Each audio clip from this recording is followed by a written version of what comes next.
Hello everyone and hello sir. Here I am Alisia Putri Septiyani. I'm from class X2G and in this lesson pronunciation practice I'm gonna read about this transcript of dialogue. There are interviewer Liam and Debbie. Okay, now let's get started. Today I'm going to talk to two young people who are both doing voluntary work in the sports sector. First, there's Liam Parker, who is a keen BMX biker and does a lot of work at the sports center. And then there's Debbie Stanford, who has volunteered to help with many different sports and who now has a paid job with a sports organization. So, Liam, tell us a bit about the place you work. It sounds really interesting.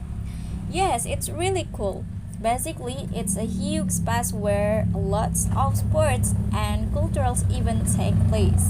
It used to be a shipbuilding hangar, but the company went bust years ago. The building was taken over and completely renovated and repurposed about 5 years ago.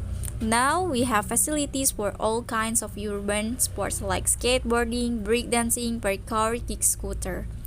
Hang on a moment. Can you explain the last two?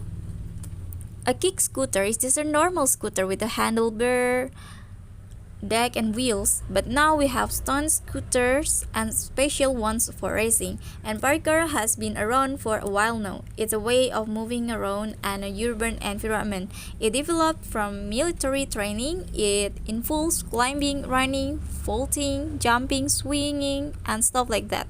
Everyone's seen it on TV and videos. People jumping off incredibly high buildings between roofs and things.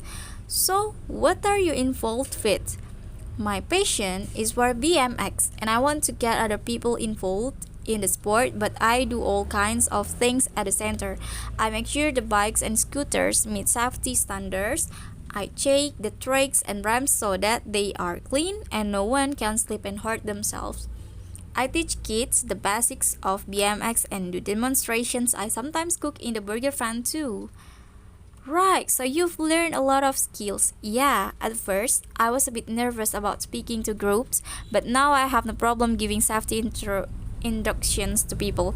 I had to learn sports specific first aid in case anyone hurts themselves, cooking hygiene for the burger fan match for taking money at the till. I've had a lot of training in different areas and gained useful certificates. So all trainings will be valuable when you come to look for paid work?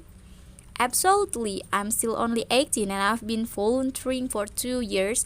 I like to stay in the sector and find full-time paid work, so obviously all my experience and skill will help a lot.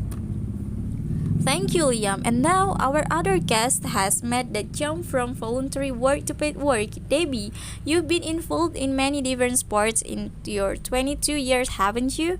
Yes, quite a few. I started off playing football at country level and then got into coaching. I recount that I wouldn't have been able to play football without the help of volunteers. So when I had the chance to help other people, I did. Then I started a degree in sport development and I realized that lots of people like me would soon have a degree and be looking for a job and I need more experience to complete with them all. So you volunteered again? Yes, I spent a year helping with an online sports volunteering bureau and volunteered at various events including a cricket tournament, a table tennis championship, and a half marathon. Wow, that's a lot of experience. Yes, I must add that I don't actually play cricket or table tennis myself, True, I do run. You don't have to be an expert in a sport to volunteer. There are lots of jobs that need doing. And now you finish your degree and you're working? That's right. I wrote my dissertation on the representation and recruitment of volunteers and now I manage volunteers for an organization promoting swimming. I also recognize events at a national level. I would never have got the job without all my volunteering experience. It's helped me loads. And finally, a question for you both. Do you think we sometimes exploit volunteers in this country? Are they doing things for free when they ought to be getting paid? Liam, I believe that you volunteer for about 10 or 20 hours a week. Do you ever feel that you should be paid for you do? Well, of course, it would be nice, but the organization I have is non-profit making and it couldn't really afford to pay all the volunteers. At the moment, I'm happy to do what I love and gain experience of dealing with the public. I'm living with my parents and they are paying my keep. In the future, I have to look for paid work. I think many volunteers feel they want to give something back to their sport. It was like that for me with football. Ideally, it would be good to have more paid positions, but we also need volunteers. Sports just couldn't function without them. It is really important to give people recognition for what they do talk.